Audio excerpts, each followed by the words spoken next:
Dengan apakah demokrasi menjaga eksistensi dirinya? Oleh Renita. Gejala antikritik rezim Jokowi tampaknya bukan sekedar isapan jempol belaka. Sebagaimana terlihat, semakin hari rezim ini semakin mantap untuk memproklamisasikan dirinya sebagai rezim antikritik. Berbagai kasus pencopotan ASN, kekerasan berujung maut, serta penangkapan sejumlah aktivis gencar dilakukan dengan tudingan makar maupun penghinaan presiden. Begitupun narasi perang melawan radikalisme dan ujaran kebencian yang semakin intens digaungkan. Hal ini seolah menguatkan bukti pemerintahan hari ini makin represif. Kini, publik dihebohkan dengan rancangan Kitab Undang-Undang Hukum Pidana atau RKUHP terbaru yang kembali digulirkan. Sejumlah isu krusial kembali diangkat, di antaranya pasal penghinaan presiden dan wakil presiden, kasus HAM, penghinaan lembaga negara hingga korupsi. Dikutip dari tirto.id, pasal bermasalah itu terletak pada bab 2 tindak pidana terhadap martabat presiden dan wakil presiden, tepatnya pasal 218 ayat 1 dan berbunyi, setiap orang yang di muka umum menyerang kehormatan atau harkat dan martabat diri presiden atau wakil presiden dipidana dengan pidana penjara paling lama 3 tahun 6 bulan atau pidana denda paling banyak kategori 4. Ancaman penjara tersebut dapat meningkat menjadi 4 tahun 6 bulan jika penghinaan itu dilakukan melalui media elektronik. Menteri Hukum dan HAM Yasona Lawli menyatakan pengajuan kembali aturan tersebut bukan untuk mengkriminalisasi kritik yang berasal dari rakyat. Pasal tersebut dibuat sebagai upaya proteksi presiden dan wakil presiden dari penghinaan personal, bukan kritik. Aturan tersebut juga dijadikan delik aduan, artinya pendakwaan terkait penghinaan hanya bisa dilakukan jika presiden dan wakil presiden mengadukan persoalan tersebut kepada kepolisian. Dirinya menambahkan, jika dirinya dikritik sebagai Menkumham yang tidak becus bukanlah sebuah masalah. Namun, hal yang tidak bisa dia terima jika penghinaan tersebut dilontarkan untuk menyerang pribadinya, seperti mengatakannya anak haram jadah. Perlu diketahui, RKUHP merupakan undang-undang produk lama yang pembahasannya masih mandek lantaran banyak regulasi bermasalah di dalamnya, termasuk di dalamnya yaitu Undang-Undang Penghinaan Presiden. Undang-undang ini diketahui merupakan undang-undang produk warisan kolonial Belanda yang diberlakukan untuk memproteksi martabat dari raja atau ratu di Belanda. Undang-undang ini kemudian diadopsi pemerintah dalam pasal 134 KUHP. Namun, MK secara tegas telah membatalkan pasal 134 tersebut dengan alasan inkonstitusional. Kini, pemerintah kembali menggulirkannya dengan dalih untuk melindungi presiden dan wapres dari penghinaan personal. Benarkah demikian? Antikritik nyawa bagi demokrasi.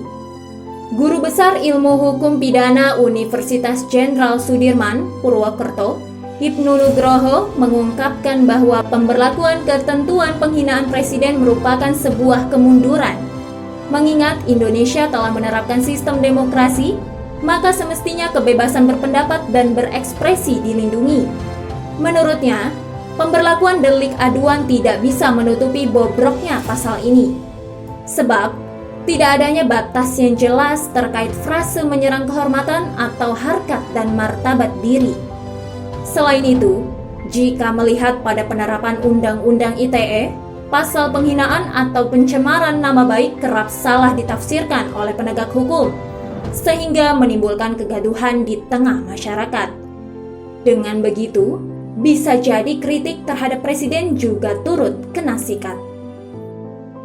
Rencana pemberlakuan RKUHP memang tak lepas dari perdebatan dan penolakan publik, seperti halnya Undang-Undang Penghinaan Presiden yang kembali dimunculkan. Walaupun awalnya bersifat delik bisa kemudian diubah menjadi delik aduan, Namun bongkar pasang regulasi ini memang kerap dilakukan tanpa melibatkan aspirasi publik. Adanya delik aduan tetap saja tak bisa membenahi persoalan, justru malah berpotensi adanya tumpang tindih kebijakan. Jika ini menyangkut penyerangan personal, sebenarnya sudah ada payung hukum yang menaunginya, yakni Undang-Undang ITE yang memang menjadi senjata ampuh rezim untuk memberangus suara kritis rakyat. Selain itu, presiden dan wakilnya merupakan hasil pilihan rakyat sudah seharusnya bertanggung jawab kepada rakyat. Tak ada privilege yang membuat derajat yang lebih tinggi daripada rakyat seperti halnya raja.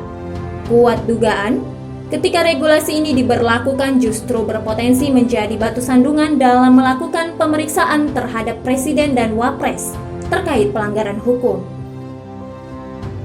Belum lagi ketidakjelasan frase penghinaan pribadi yang ada dalam undang-undang tersebut berpeluang dimanfaatkan untuk membidik orang-orang kontradiktif terhadap pemerintah serta mengebiri hak konstitusi rakyat.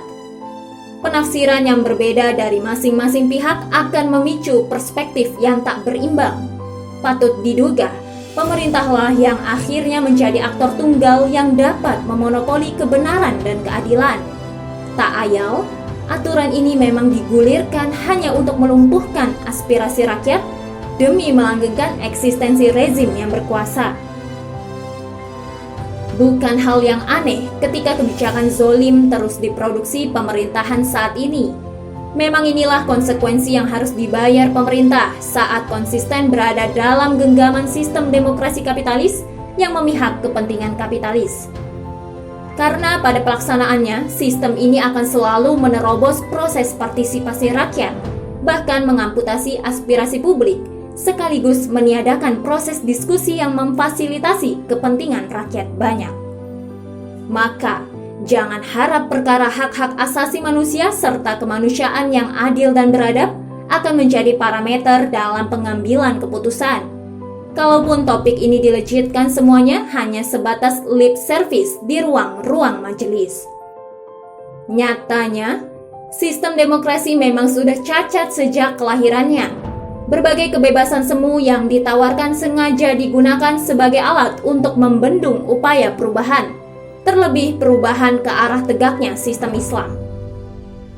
Oleh karena itu, sudah saatnya umat mendepak sistem bobrok ini dan menerapkan sistem yang melahirkan kebaikan untuk seluruh alam. Sistem yang menjamin keadilan dan kesejahteraan serta memberi kebebasan dalam mengoreksi setiap kebijakan penguasa selama dalam koridor yang sahih, demi menjamin kebaikan-kebaikan. Syariat Islam terpelihara dengan muhasabah lil hukam. Islam dengan sistem pemerintahannya tegak berdasarkan akidah dan standar hukum syara. Khalifah sebagai kepala negara beserta rakyat dalam Islam benar-benar menjaga prinsip ini, sehingga tak ada keistimewaan di antara keduanya. Upaya saling mengontrol dan menasihati akan ditumbuh suburkan satu sama lain. Sebab konsep penyelenggaraan kekuasaan Islam yakni dalam rangka menjalankan ketaatan kepada Allah, bukan untuk meraih kepentingan duniawi semata. Islam mewajibkan setiap muslim untuk melakukan muhasabah lil hukam atau mengoreksi penguasa sebagai bagian dari amar ma'ruf nahi mungkar bagi setiap muslim.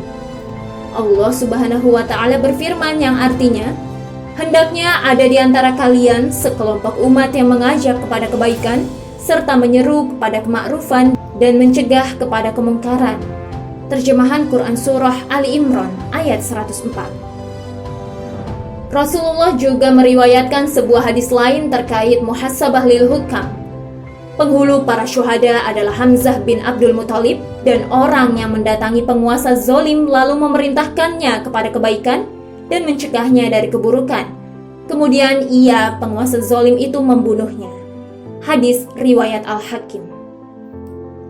Sungguh, memberikan kritik serta mengoreksi kebijakan penguasa merupakan sebuah kebaikan dalam Islam. Bahkan, Allah memberikan pujian kepada seorang yang melakukan amar ma'ruf kepada penguasa kemudian dibunuh sebagai penghulu syuhada. Inilah salah satu keutamaan dari muhasabah lil hukam. Selain itu, khalifah sebagai penguasa dalam sistem Islam merupakan manusia biasa. bukan seorang yang maksum seperti Rasulullah Shallallahu Alaihi Wasallam. Maka, khalifah berpeluang untuk melakukan kekeliruan dalam kebijakannya ketika keimanannya melemah. Untuk itu, muhasabah lil hukam sangat penting dalam sistem Islam. Dengan adanya muhasabah lil hukam diharapkan penerapan Islam dapat terjaga dari segala penyimpangan. Sebab, ketika aktivitas ini tidak dilakukan tentu berpotensi mengakibatkan terjadinya pelanggaran dan runtuhnya pelaksanaan hukum Islam. Oleh karena itu, ketika kita melihat kebijakan yang bertentangan dengan syariat Islam dikeluarkan dalam sistem demokrasi hari ini, tak cukup hanya bersikap diam dan berdoa saja. Saatnya kita kembali pada sistem yang menerapkan seluruh syariat Islam di dalam seluruh aspek kehidupan, sehingga terwujud kepemimpinan yang mengurus dan melindungi rakyat dengan sepenuh hati, bukan penguasa penuh dengan ancaman dan sanksi. Kepemimpinan tersebut tiada lain adalah khilafah ala minhajin nubuwah. Tidakkah kita merindukannya? Wallahu a'lam bishawab. Untuk selengkapnya, bisa kunjungi website narasipos.com. Terima kasih sudah menonton video di Narasi Pos Media.